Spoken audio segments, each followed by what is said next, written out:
All right, so welcome everybody to another Q&A style workshop. Today we have our special guest Yijun here with us today. And just a little bit about COVID-19 Tomorrow's Youth. So we are a nonprofit organization created by teens as a way to support each other during the COVID-19 pandemic that started 2 years ago. And we started off with weekly talent shows in 2020, and we started offering tutoring lessons and career workshops such as the one today. So we aim to provide entertainment as well as enrich the lives of families and to promote a healthy lifestyle and also form communities by creating a platform for teens to display their talents. So we're really lucky to have Yijun here with us tonight to share a bit about her journey to dental school and a little bit about Yijun. So Yijun, she attended the University of Calgary and she majored in cellular molecular microbial biology. It's a mouthful, I know.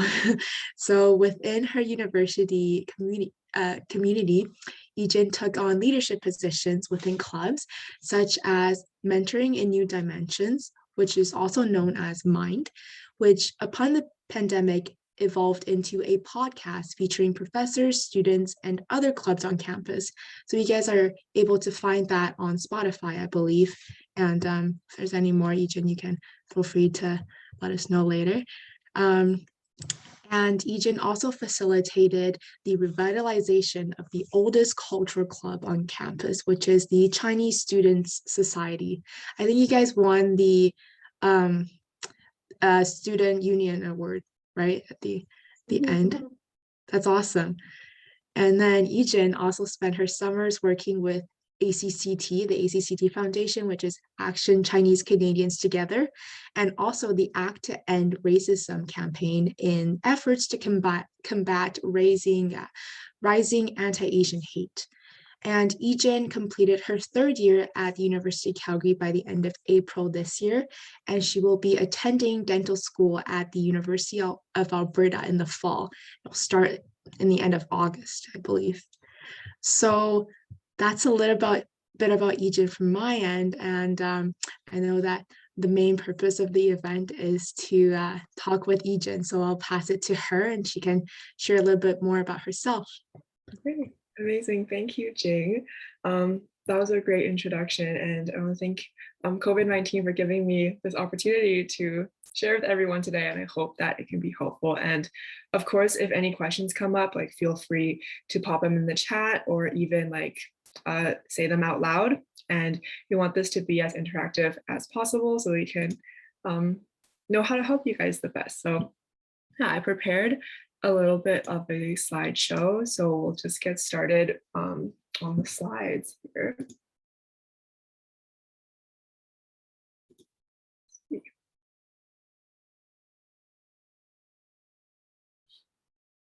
Okay, perfect. Can everyone see them and hear me okay? Maybe like a thumbs up. Okay, amazing. Okay, so today I'm here to kind of share with you all my journey to dental school. And this is kind of the blueprint that I'm going to follow for today's presentation. So starting with my high school journey and then my undergraduate. And then the bulk of the presentation today will be on the application process, specifically towards the U of A, which is the only school I applied to this year. And then we're just going to conclude on a little bit about mental health, and then we'll leave some space and some time for questions at the end. Okay, so my high school journey. And so I went to high school at Dr. UP Scarlett in Calgary, and I took a predominantly AP course driven schedule. So I took AP English, chemistry, biology, math. Oh yeah, I guess that's it. And then, so I kind of wanted to talk about AP courses and what I think about them to start off with. I think because this is like many parents especially feel like placing their children in like an academically focused program is really helpful, and no doubt it did help me in my journey. And I just want to talk about like some pros and cons about my high school academics. So I guess a good thing about my AP course load is it really allowed myself to challenge myself academically, and it connected me with a lot of peers who had the same goal or like a really similar goal, and this created a lot of mutual support, and also we can lean on each other in times of struggle. And then also being in AP courses, it is an accelerated program, so then this allowed me to establish better study habits, which helped me carry forward into my undergraduate and helped me a lot. Another big thing is it helped me get a taste into a lot of first year university content. And this was really important to me as it helped me ease the transition into university. And it was a smoother transition because a lot of the content I have seen before.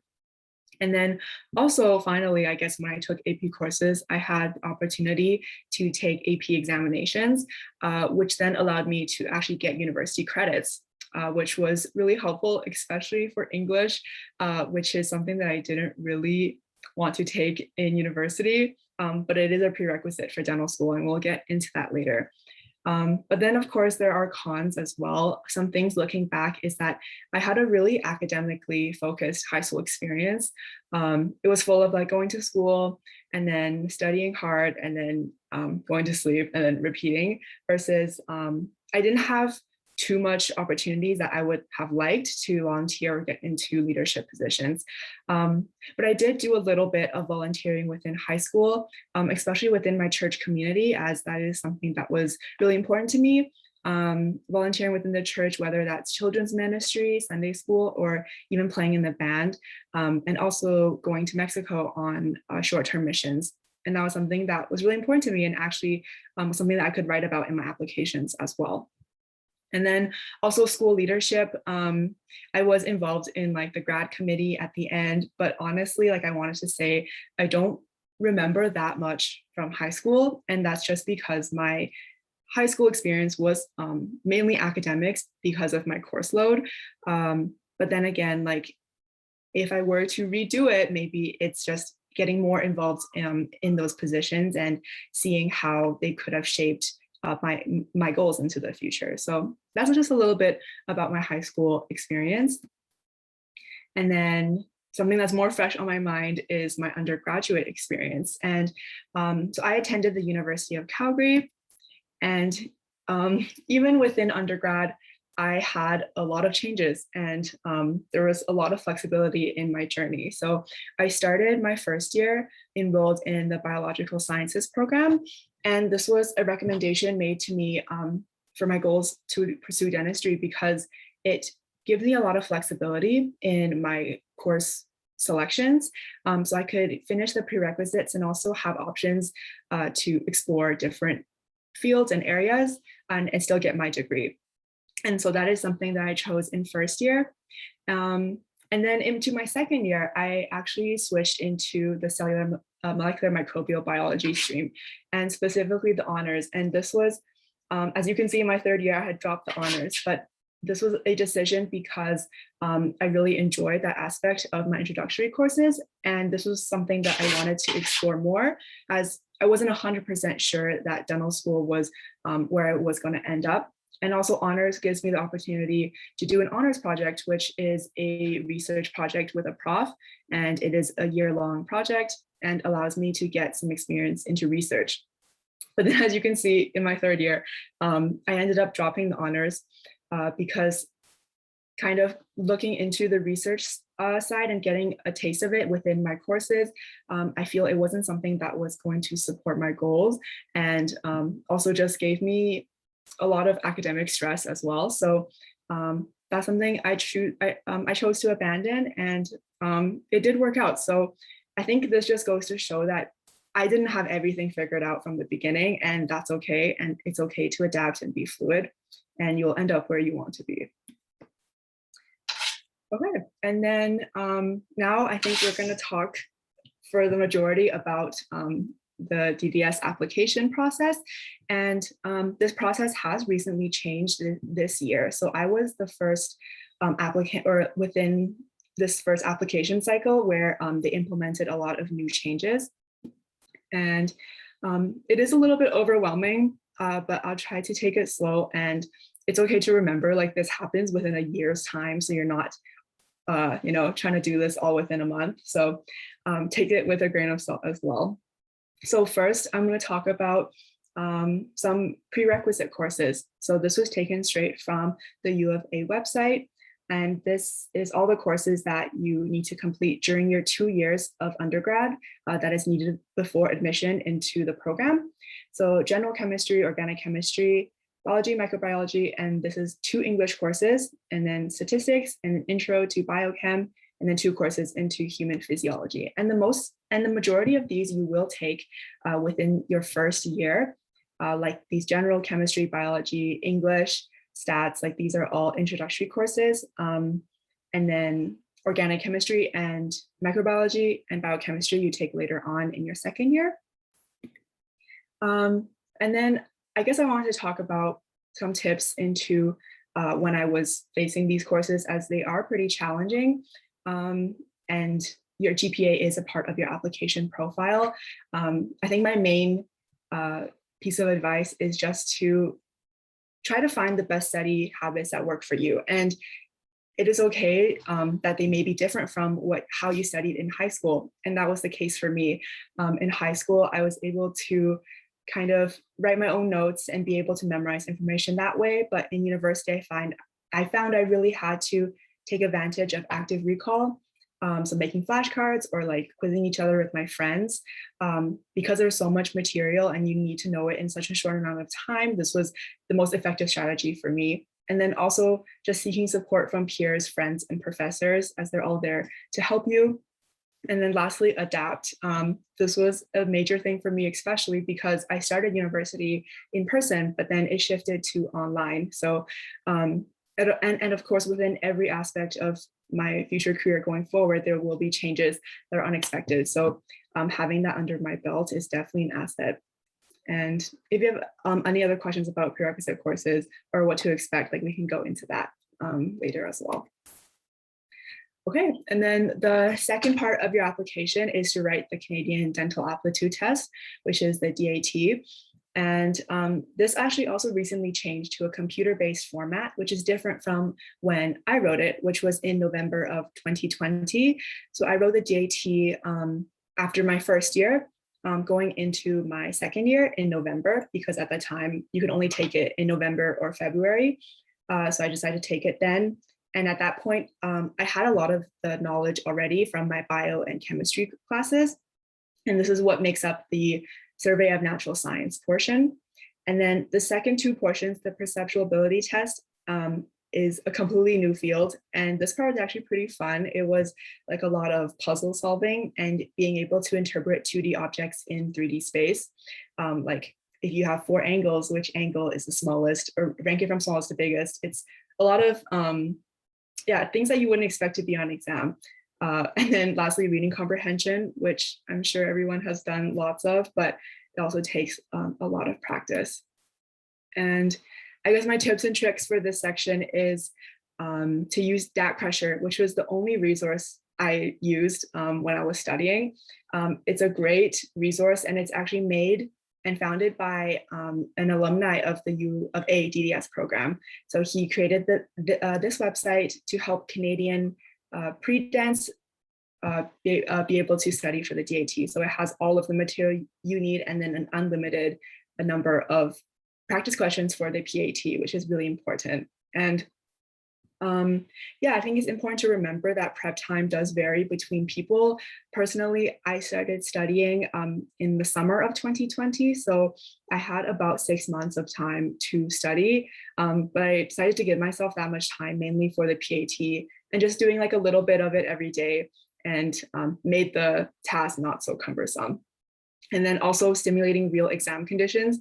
This is something that I actually didn't leverage myself, which led to a really stressful exam day, because like just the pressures of being the actual exam really got to me.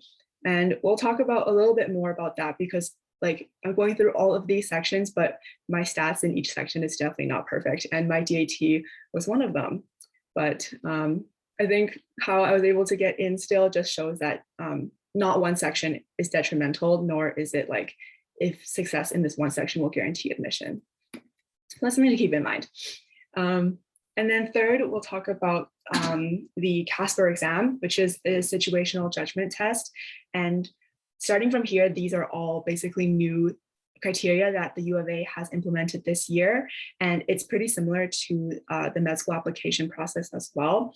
But the CASPER is basically a standardized exam, which is supposed to help test soft skills and problem solving.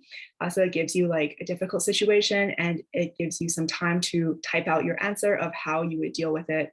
For example, like ethical questions such as, you know, your peer is cheating on an exam, what do you do? Do you report them? Questions like that. And you can find more information about it here on their website. And this is an online exam that you can take from your home. And it's typed, but it also recently changed to a video style format, which I haven't looked into too much because I didn't write it that way. But a few tips I would say for this section is your typing speed, which is something that you wouldn't think is really important, but this exam, it asks you to type out the answers to 3 questions within 5 minutes, which really puts like a damper on what you want to convey, especially in a short time. So I would just recommend practicing your typing speed, maybe like a month before your exam, and also practice with like maybe a structured answer format. And this really helped me to just be able to approach a scenario and know exactly what I'm going to write because I know how to fill in each section. And to be honest, I feel like the SJT it's important, but it definitely does not make a huge part of your application. But yeah, and then on the application process, there will be an opportunity to get to write about your personal experiences. And they have 4 sections as well. And these include employment, your leadership and volunteer experiences, life experiences and achievements, and also additional personal highlights that you would like to convey. And I remember it was like you only had room for 3 employment and 3 volunteer, and then you wrote like a little essay for both of these. So for myself, getting involved in my community was something that was really important to me. And it felt really natural when I was writing my application to talk about these things because I had them already in my belt and it was something that I was passionate about, like ACT to End Racism and ACT Foundation. I worked with them for 2 summers, and especially during COVID and the rise of anti-Asian hate, I thought it was a great opportunity not only to like be able to stand up for my community, but also learn more about myself and a lot of internalized racism that I had experienced growing up. And this was something that I could speak powerfully on in my application and also in my interviews. And then also volunteering in Mexico was something that was really important to me as well. And this is something that I was able to speak on in my applications as well. So, and I started volunteering in Mexico in high school. So you can talk about any experience that you are passionate about. And I think when you pursue extracurriculars that you actually enjoy and really love, you're able to talk about them really passionately, and that reflects really well on you as an applicant. And then I just wanted to highlight, like, there's more to life than just school. And I included a lot of pictures here, and like us going hiking, or me with my dog, or going skiing, or baking, or painting, and me at work. I think this is really important because these are all aspects of my life that I really enjoy, and that help me keep grounded and help me connect with my communities. But then also, these are all things that were mentioned within my application. So I think you have the power to like mold your own story and tell your own story. And then every applicant is so unique. So you're able to make the experiences that you experience into your unique applicant journey. But yeah. And then lastly, we've come to the interview and personal statement. And this usually happens about a few months after you submit your application, which is due in November, which is what all the previous categories included. And then you'll be notified around February with interview invites. And then you'll also have an opportunity to write a personal statement on the day of your interview. And this was done in an MMI format, which is multiple mini interviews. So you are moved around to different stations with different interviewers, and you respond to specific questions. And then On that same day, we had 45 minutes to respond to a specific question about dental school. And it's usually just to give some information about why you want to pursue dentistry, and then also like how much you understand. And this is something that you can definitely prepare for as well ahead of time, so you're not crammed for time in the 45 minutes, just to brainstorm why you're here today, why you want to pursue dental school, and really what you can bring to the school and what makes you unique. And my biggest tip for this section is to reflect on your personal experiences, and the most important part is what you learn from them. So going into the interviews, I practiced for about a month before, and I would just like hop on a Zoom with my parents or my friends, or even strangers that were also applying to med school or dental school. And we would just run through different questions together. And that helped me a lot in the beginning. I was super overwhelmed and I felt very inadequate as I speak for like 2 minutes versus we have like 8 minutes to answer a question. But as you keep going, it gets better and better. And then also just to do a little bit of research on some current events, as that usually also comes up during interviews. So specifically, like at the time we were dealing with COVID, and also like the truck convoy in Ottawa, or important issues that are ongoing, like Indigenous health. Like those are some topics that you can be well versed in. And then if that topic were to come up and you're able to like pull a statistic that reflects really positively on you as an applicant, and you look really prepared. And then lastly, I have a link here for Future Me MD, and this is the link that I use to find most of the interview questions that I use to practice. They have like hundreds on there. I definitely didn't go through them all, but this is a great resource for me to use with my friends when we were practicing for interviews. So yeah, so that was the applicant profile.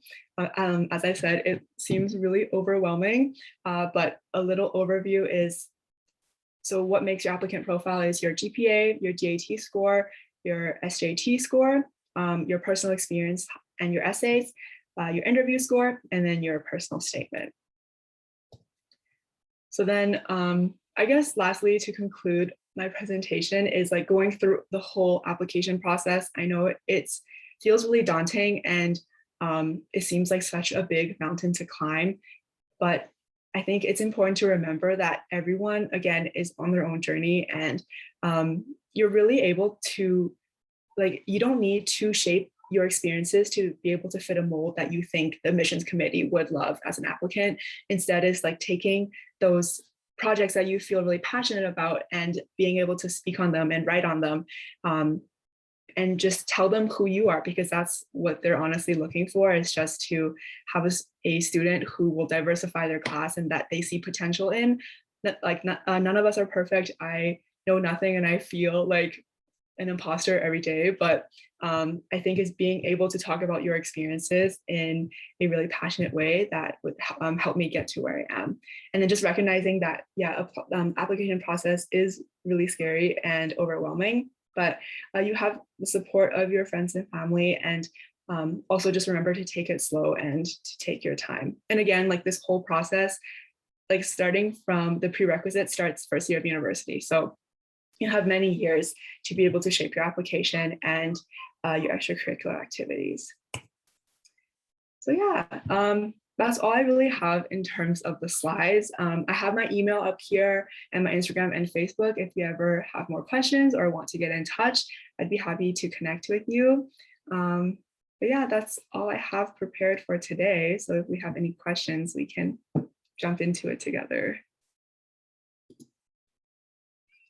Thank you so much, Yijun. That was such an insightful presentation.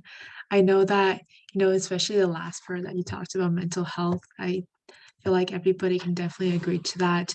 And again, even by you sharing your experiences, I know along with many others and myself that they'll feel really inspired and motivated by your journey.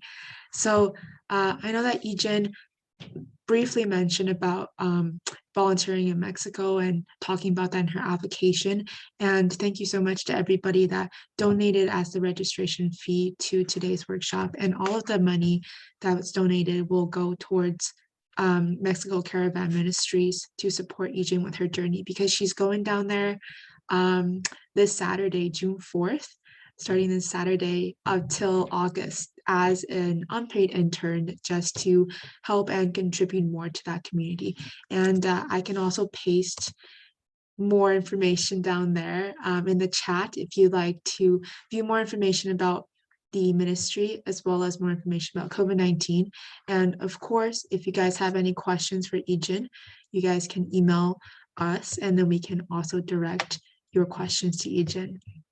And as mentioned at the beginning, if you have any questions at any point, feel free to post them in the chat or unmute and ask them. But if not, we can move on to the Q&A section, where two questions that we have prepared beforehand, and some questions that we got from you guys when you guys registered. So yeah, feel free to post any questions in the chat throughout this section, but we will move on to the questions that we have prepared already. So I know that you mentioned it a little bit already, but do you want to go into any recommendations you have to students, particularly those who plan to consider dentistry as their future career, on what they could focus on and improve on during their high school times, Yijun? Yeah, like I kind of said in my presentation, high school is definitely a blur to me as well. And although it helped me mature a lot in my studies, like it's okay. I know high school, if you're a high school student right now, it feels like it's everything and it's super important, which is something that I felt at the time too. But it's just like pursuing opportunities that you really enjoy.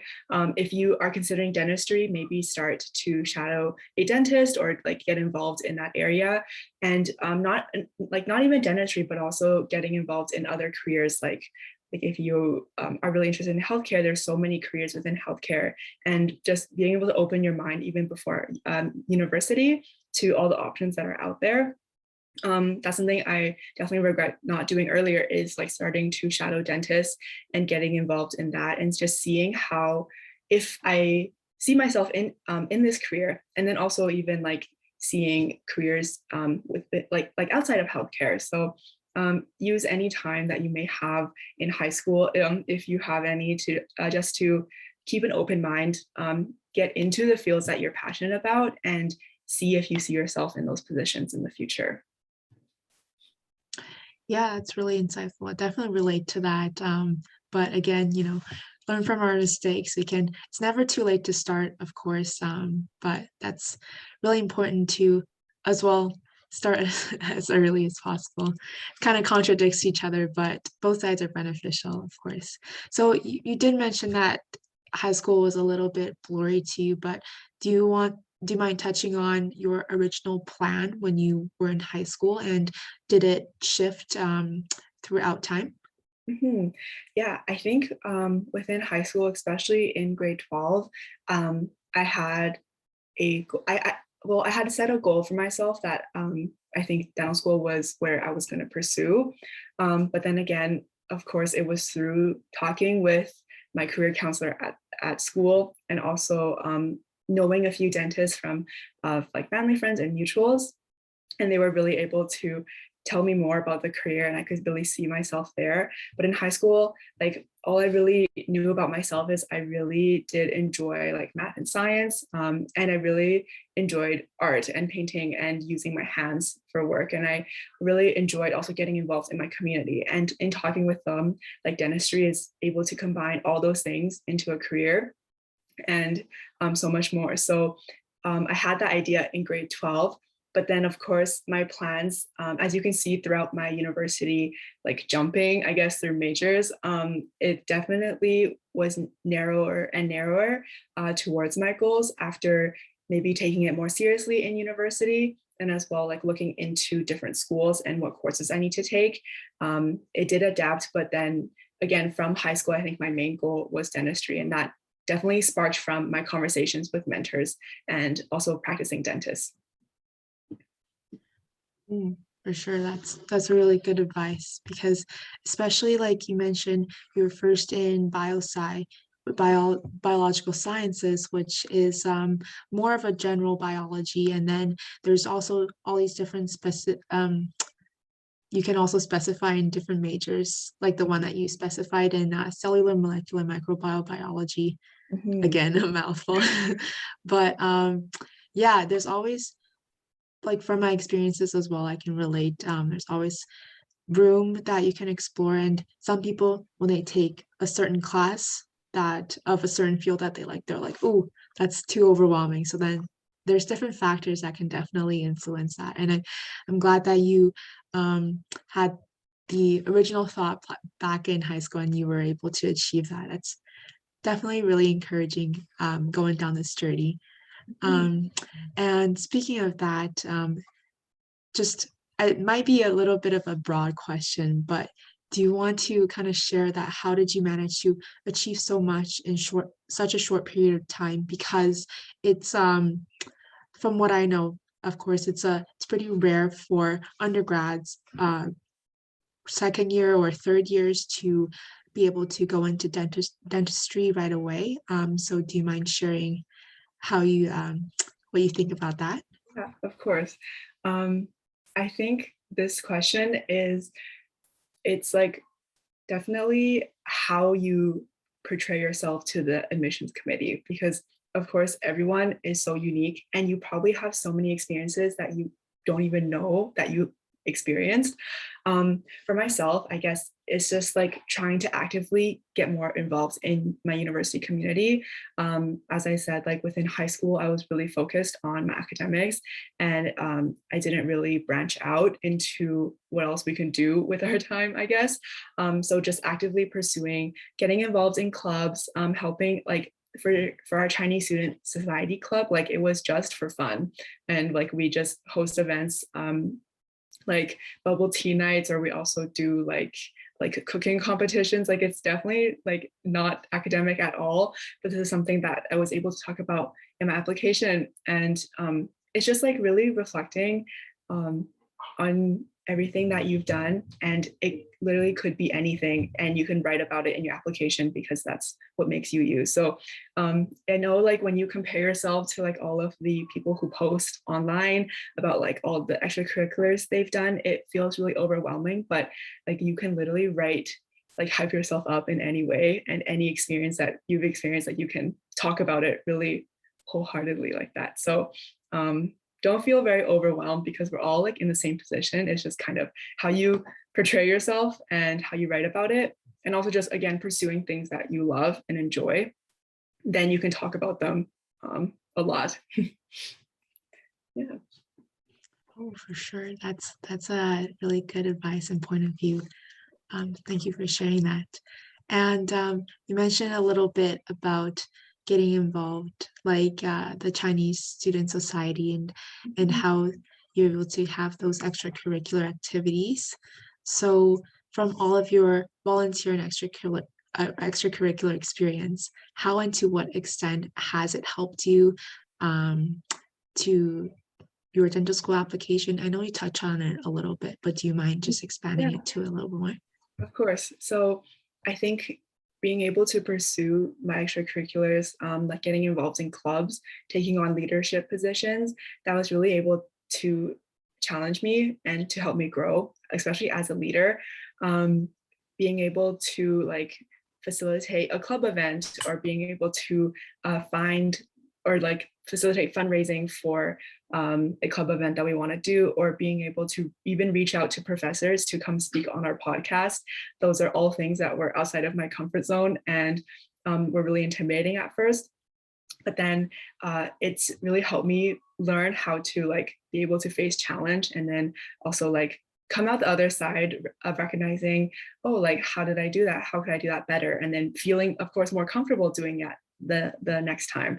And for example, like in my time with ACT and Racism and ACCT, before then I was really intimidated with public speaking, and speaking on a Zoom even like made me like, it took away my voice and I was like shaking and like cold sweating.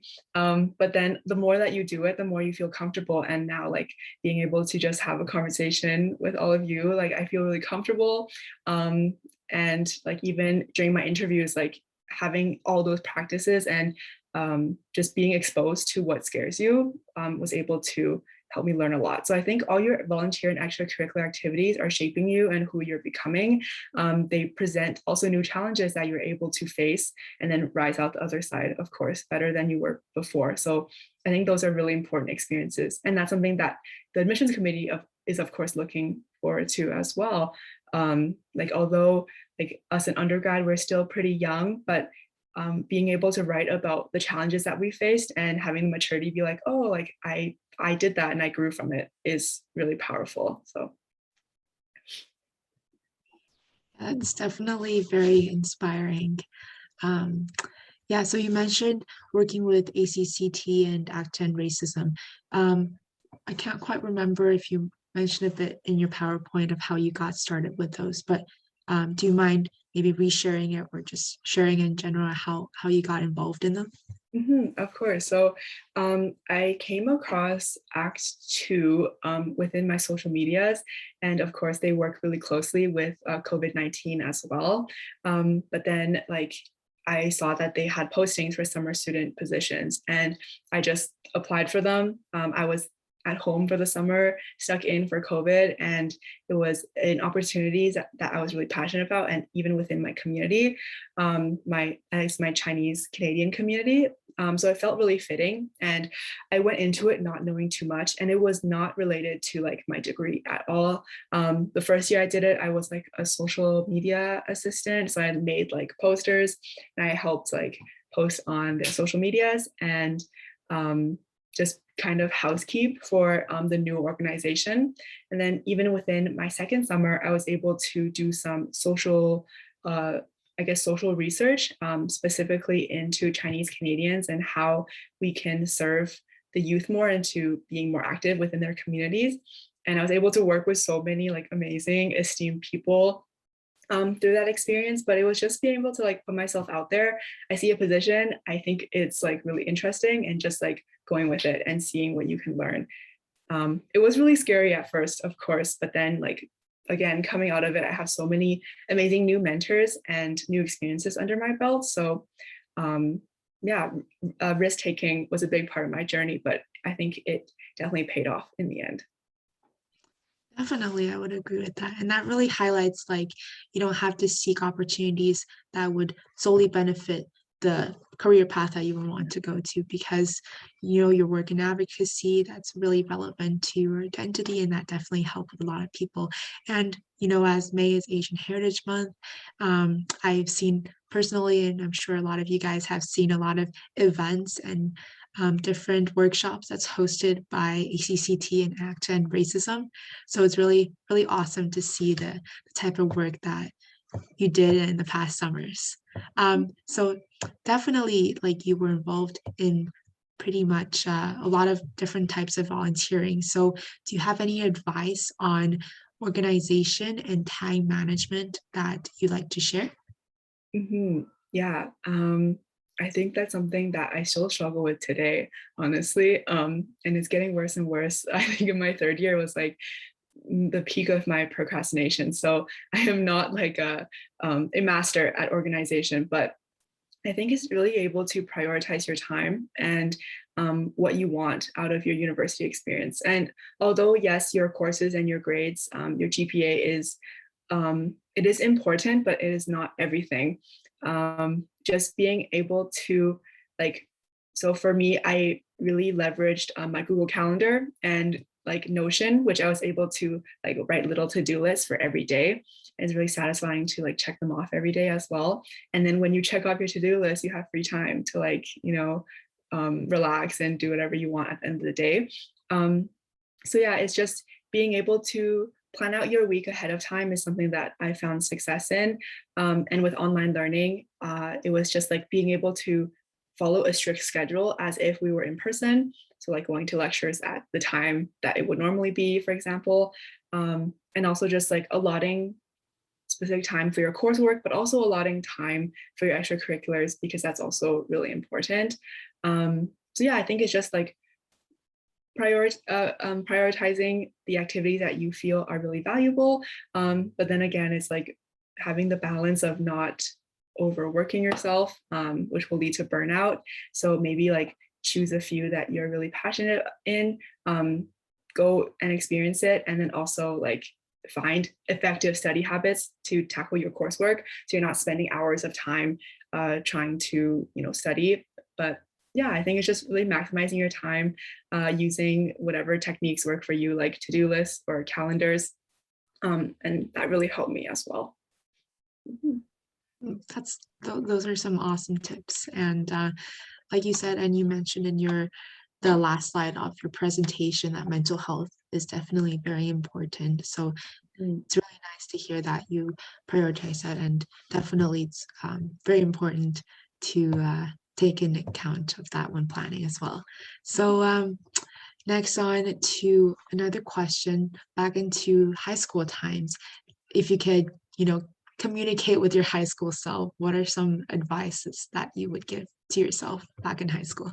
I think the main thing is to not take your mental health for granted, is to really prioritize that as like the main thing. And I see burnout all the time within my peers and my friends, and just like our hustle culture, and just like wanting to always compare yourself and having such a high standard for yourself. That's something I definitely had in high school. Like I wanted to push myself to the best that I could achieve, and that would be like sometimes not realistic or attainable all the time, and then beating myself up over it. In university, I was really able to like slow down, especially during COVID, and just like reflect that there's like more to my life than my school. And then this also takes away like your identity from just your academics, which is really important. And that's something I learned through failure as well, like going into my Calc 1 exam and coming out with not a very good exam score. Like that was really devastating at the time, but being able to like detach myself from that and just like prioritize my own well-being and my happiness and my health, I was able to see success even in my academics, even putting less time into it. So that's something I would tell my high school self, is that your grades and your academics do not define who you are. But instead, when you detach yourself, you're able to find so many more passions that you enjoy doing. Yeah, definitely. That's definitely really good advice. So moving on to the present and in times of COVID-19, it's probably less emphasized now, but in terms of for some opportunities that transition to online, do you have any advice on how people can find the most opportunities, and where they can, any sources that they could find these opportunities in? Ooh, yeah, I think it's first of all like being connected with COVID-19.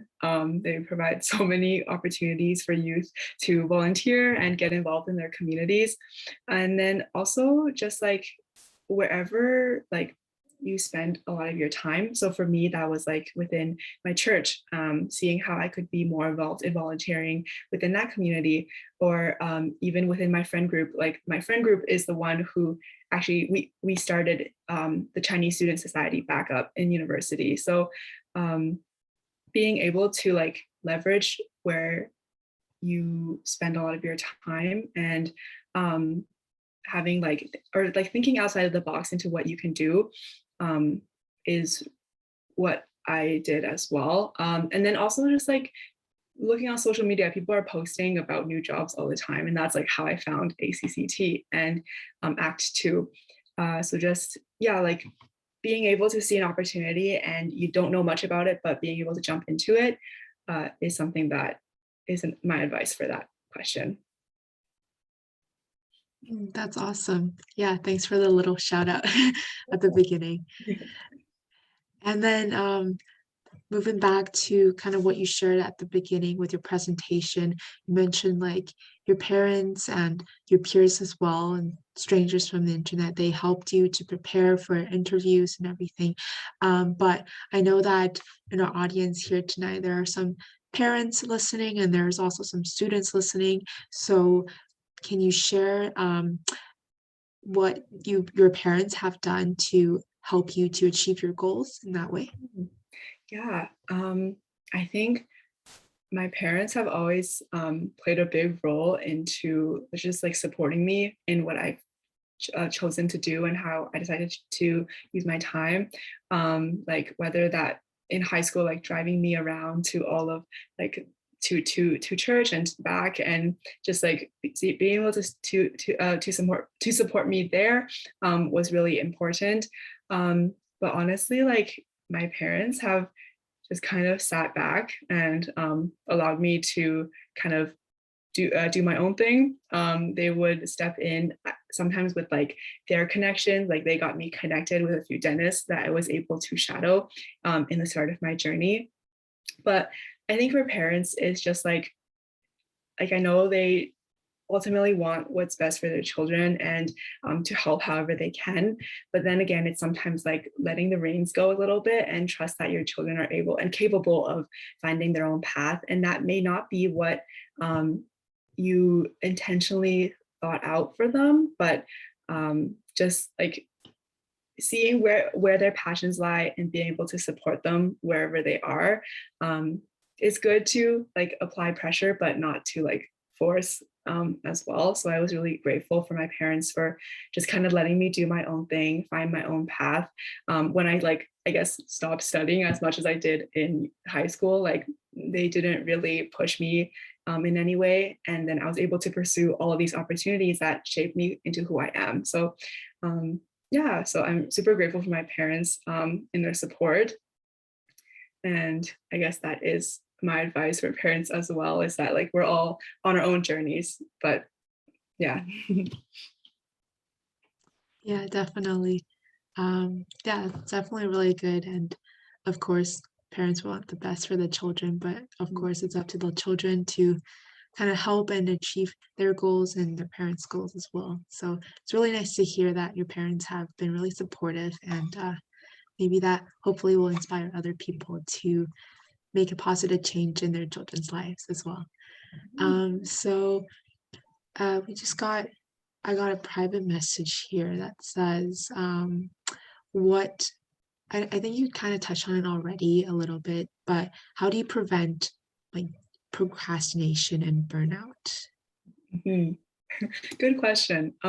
Procrastination one, I'm still working on, but I think for preventing burnout, again, it's not putting all your eggs in one basket. So when people like put their everything into their academics and then don't see the achievement that they want, they feel really discouraged.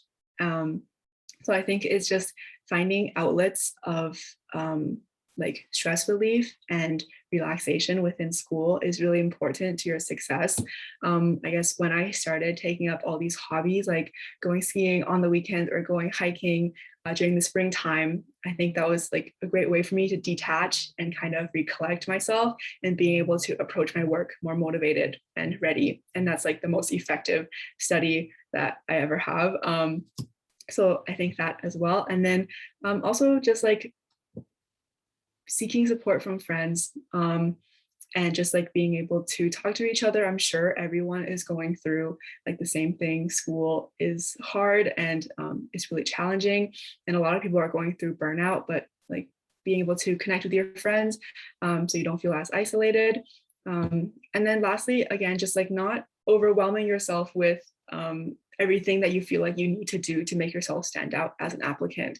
Like, for example, if you have like again, in the application, you only have room for 3 employment and 3 volunteer. So if you're able to put like your whole self into those and not like overwhelm yourself with so many different opportunities, that really helped me align my focus and see where my priorities lie. And that helped me time manage and manage potential burnout. Yeah, definitely. That's definitely really helpful. And while you were talking about that, I also remembered like a video that I saw advice on how to prevent burnout, procrastination. And one really good tip that I remember is like if you're stuck at something, that can help you feel burned out. But if you kind of get up and try to work on another task and maybe back on it later, you will have a new idea maybe that popped up or see it in a new perspective. So it's definitely really important to be able to reshift your attention on something else and then come back to it again. So that's definitely really useful for sure. And then to reach our last question that we have for the prepared ones, this is probably really useful for our high school students here. And you did touch on it a bit throughout this workshop, but what's some effective ways for high school students to plan for university and their future? Yeah. So high school is definitely a pretty scary time when you approach university. When I think back, it's like we are so young when we're in high school and we're expected to like jump into the future of our careers right away. I think the main thing is like if you have no idea which path you want to go, or you have a really broad idea, like for example, I just like really like science and I really didn't like English. That's like all I knew. It's just keeping your options open and exploring different career paths.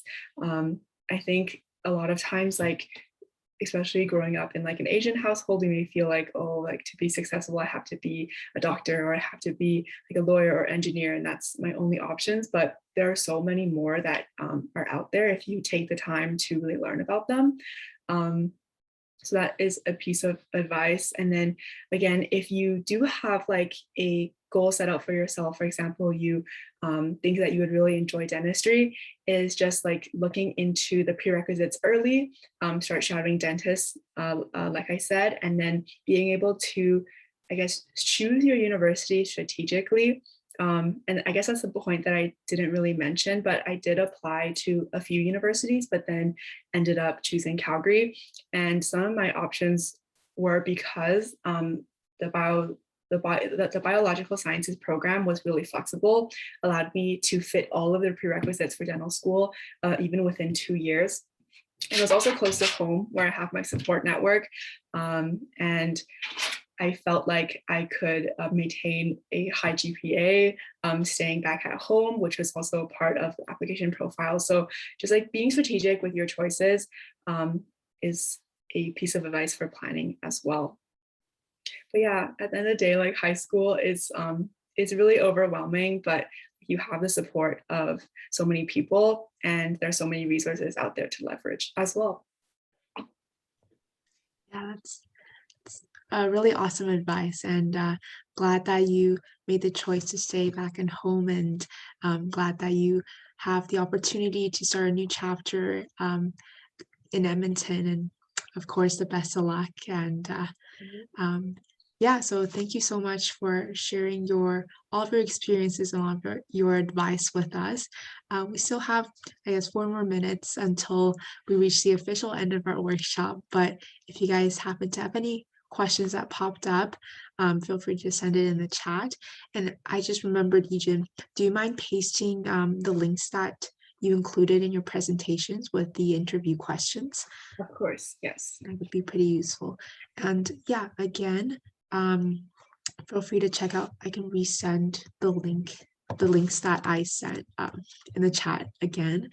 But since this workshop is recorded, we will share the links with everybody here. And for those that weren't able to join us tonight, they can look back on the link in the future when it's posted. So thank you to everybody for joining us, taking the time out of your Sunday nights to joining us. And hopefully you guys can feel as inspired and motivated as I did, because I know that Yijun is an inspiring person and she will move on to great things in her life. So thank you again for Yijun and everybody here for spending your Sunday nights with us. And of course, if you guys have any questions, please send it to either our email or to Yijun, and we'd be happy to help. So yeah, I guess maybe we will wait one more minute to see if there's any additional comments, but if there's no more questions, then thank you again for joining, and I hope you have a lovely night. Yijun, are there any last words you would like to share? Oh yeah, I just I guess like thank you all for sticking through it. I think it's like, again, it's really overwhelming, and like I feel like seeing someone who's like oh, I got into dental school, it is a big deal, but like I am like a normal student like everyone else, and we're all on our own path, so don't feel like it's so much. I think we can all do it, and everyone's journey is so unique. So yeah, keep your head up, and there's so many people to support you. Yeah, but thanks for coming. Awesome. Yeah, thank you so much, Yijun. Thank you, everybody. Maybe we'll stay on till 8:30 and then we can end the meeting, and I hope everybody will enjoy the night.